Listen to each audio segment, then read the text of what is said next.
Советничката група на Социјалдемократскиот сојуз и коалицијата во Советот на град Скопје остро се спротивставува на обидот на градската власт да го продолжи финансирањето на панорамското тркало кое го гради јавното сообраќајно предпријатие.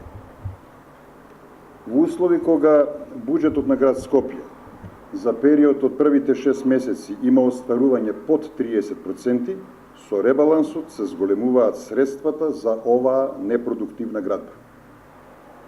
Тоа се прави преку моделот за субвенции кои се даваат како парични средства на јавното сообраќајно предпријатие за така наречени потешкотии во работењето, а всушност се работи за покривање на трошоците од градбата на панорамското тркало. На овој начин, јавното сообраќајно предпријатие ќе добие субвенции од 3,5 милиони евра не за санкционирање на потешкотиите во јавниот превоз, туку за панорамското тркало за кое имавме разумен предлог за негово стопирање и конзервирање.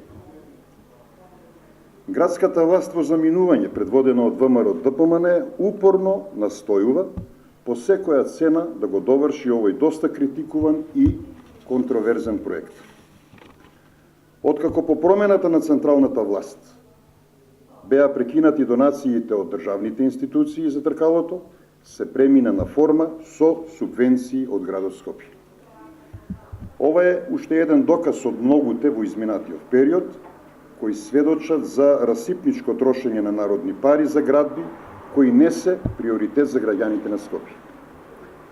Затоа на 15 октомври граѓаните ќе го казнат ваквото расипништво на власта во град Скопје, предводена од ВМРО ДПМН.